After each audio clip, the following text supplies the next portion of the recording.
no fundo do poço. Leitura bíblica, livro do profeta Ezequiel, capítulo 4. A palavra diz: O cerco simbólico de Jerusalém. Filho do homem, pegue um tijolo, ponha-o diante de você e faça nele um desenho da cidade de Jerusalém. Nesse desenho, a cidade deverá estar sitiada, com rampas e torres de ataque, acampamentos e arietes em volta dela. Pegue também uma assadeira de ferro e coloque-a como muro de ferro entre você e a cidade. Volte o seu rosto para a cidade, ela será sitiada e você a sitiará. Isso servirá de sinal para a casa de Israel. Deite-se também sobre o seu lado esquerdo e ponha sobre ele a maldade da casa de Israel. Conforme o número dos dias que se deitar sobre o seu lado esquerdo, você levará sobre si a maldade da casa de Israel. Porque determinei que cada ano da sua maldade corresponda a um dia, num total de 390 dias, e você levará sobre si a maldade da casa de Israel. Quando você tiver cumprido esses dias, deite-se sobre o seu lado direito, e você levará sobre si a maldade da casa de Judá, durante 40 dias, um dia para cada ano. Volte o seu rosto para o cerco de Jerusalém e com o braço descoberto profetize contra ela. Eis que vou amarrá-lo com cordas, e assim você não poderá se virar de um lado para o outro até que você tenha cumprido os dias do seu cerco. Pegue trigo, cevada, favas, lentilha, aveia e centeio. Coloque-os numa vasilha e com eles faça pão para você. Durante os dias em que você se deitar sobre o seu lado, 390 dias, você comerá desse pão. A sua comida será por peso 240 gramas, que você comerá de tempos em tempos. Também a água que você beber será medida, meio litro por dia, para beber de tempos em tempos. O que você comer será como bolo de cevada, assado sobre esterco humano, à vista do povo. E o Senhor disse ainda: Assim os filhos de Israel comerão a sua comida impura entre as nações para onde os expulsarei. Então eu disse: Senhor Deus, eis que eu nunca me contaminei, pois desde a minha mocidade até agora nunca comi carne de animal que morreu por si ou que foi dilacerado por feras. Em minha boca jamais entrou qualquer carne abominável. Então ele me disse: Pois bem, vou deixar que você use esterco de vaca em lugar de esterco humano. Asse o seu pão em cima dele. Disse mais: Filho do homem, eis que eu cortarei o suprimento de pão em Jerusalém. Comerão o pão por peso e com ansiedade. Beberão a água por medida e com espanto. Visto que lhes faltará o pão e a água, ficarão espantados uns com os outros e se consumirão nas suas maldades.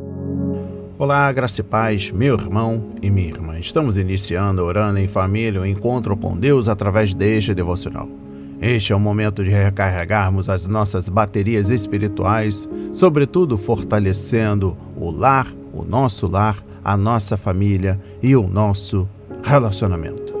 A minha recomendação é que todos tenham em mãos bloco de anotação, caneta ou lápis. A Bíblia é tão importante quanto a sua leitura diariamente nos traz refrigério para a alma, sabedoria, sobretudo nos aproxima de Deus, fortalecendo assim a nossa fé e esperança.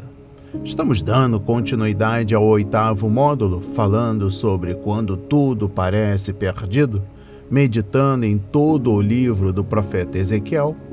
O versículo em destaque encontra-se em Ezequiel 4, versículo 13. A palavra diz: E o Senhor disse ainda: Assim os filhos de Israel comerão sua comida impura entre as nações para onde os expulsarem. Tema: no fundo do poço. Preste atenção. Uma parte dos judeus já estava no exílio babilônico. Deus declarou que os que remanesciam na Judéia tinham ido longe demais e, por isso, precisavam levar sobre si a própria iniquidade. O cativeiro também seria seu destino. Mas, apoiados em falsos profetas, eles continuaram com seus planos de resistência em vez de reconhecerem seu coração insubmisso. O trabalho de Ezequiel não foi fácil. Além de porta-voz de Deus, sua vida foi um recado ambulante sobre o juízo. Deus lhe dera instruções detalhadas do que fazer e dizer. Tudo tinha um significado. Por isso, o profeta encena como será o cerco de Jerusalém. Alimenta-se, por exemplo, com porções mínimas, indicando a fome que passariam. Ao ter que colher restos de diferentes cereais para preparar uma refeição, apontava para o evidente rigor daquela situação. Com esses restos, ele fazia pão para comer uma ração diária. Era pouco para sobreviver, mas demais para morrer. O povo via o que Ezequiel fazia. Sua mensagem era clara. Com horror crescente, as pessoas o viram pesar sua escassa comida e medir a água que poderia beber. Viram o profeta definhando como depois aconteceria com a população de Jerusalém. Nessa escassez não restaria lenha para cozinhar ou assar. À medida que o cerco continuasse, as pessoas seriam forçadas a usar o esterco seco das latrinas como combustível. Assado como ele, o pão seria imundo, mas deveria ser comido como se fosse bolo de cevada. Diante disso, Ezequiel humildemente protestou: "Ah, Senhor Deus!", conforme versículo 14. Como era sacerdote, clamou ao Senhor para não precisar se contaminar. Ele se submetia àquela dieta pobre, mas assar o pão com fezes humanas era demais para ele. Deus entendeu as razões do profeta e deixou que ele usasse esterco de vaca. Para finalizar a mensagem no dia de hoje, trago uma exposição bíblica dos versículos 12 a 14, para que você possa meditar, salutar, para que você possa compreender os propósitos de Deus nesta mensagem. O pão é considerado imundo, versículo 13, à luz do que foi mencionado no versículo 12. Para ilustrar o destino da nação infiel, Deus desejou que Ezequiel se alimentasse temporariamente de comidas impuras cozidas ao fogo com o esterco que sai do homem, conforme Deuteronômio 23, versículos 12 a 14. Inicialmente, Deus ordenou que Ezequiel usasse excremento humano, porque isso simbolizaria de maneira mais precisa e mais marcante o terror do cerco que viria sobre a cidade de Jerusalém. No entanto, esterco de vaca era um combustível comum tanto naquela época como hoje em dia. Pôde ser usado em lugar de esterco humano.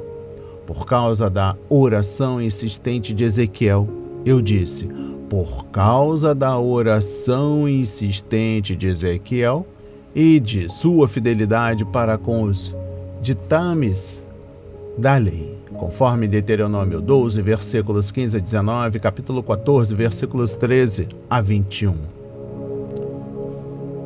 Deus entendeu as razões do profeta e deixou que ele usasse esterco de vaca. As palavras de hoje foram semeadas para as nossas vidas, para a honra e a glória do Senhor. Pai amado, bendito Senhor, meu Deus e meu Pai Jesus Cristo, amado Mestre, por causa da oração insistente do profeta Ezequiel, o Senhor entendeu as razões do profeta naquele tempo e deixou que ele usasse o esterco de vaca. Assim, no dia de hoje, Pai, sem palavras gabaritadas, sem palavras lindas, eu clamo a Ti, Pai, para que ouças as nossas orações por aqueles que estão passando pelas turbulências da vida, Pai. Ansiedade, depressão, muitos querem a cura, mas não entendem por que estão passando pelo propósito. Muitos estão agora questionando sobre um câncer, sobre uma diabetes. Muitos estão questionando porque estão sofrendo tanto, ao invés de clamarem por cura. Por causa da oração insistente do profeta Ezequiel, o Senhor permitiu que ele usasse outro tipo de combustível para assar o seu pão. Assim nós estamos insistindo em nossas orações para que haja, Pai, libertação dos oprimidos, que haja libertação por aqueles que estão passando pelas perturbações da vida, desemprego, desentendimento, descoberta de adultério no lar, a perda de um ente querido, por aqueles que estão clamando por um emprego, para sustento, para a dignidade do seu lar, Pai. Que no dia de hoje aqueles que se encontram no fundo do poço possam ver a luz maravilhosa da verdade, da restauração, do milagre. Assim como a oração insistente de Ezequiel, estamos aqui insistindo, Pai, para que haja um novo recomeço, porque essa é a sua vontade para as nossas vidas. Em nome de Jesus, eu oro e agradeço e enalteço para todos sempre, Pai. Amém. E graças a Deus, graças a Deus. Não hesite, compartilhe, deixe seu like, seu comentário, se inscreva em nosso canal, ative as notificações, nos recomenda, compartilhe ao máximo e até o próximo encontro para a glória do Senhor.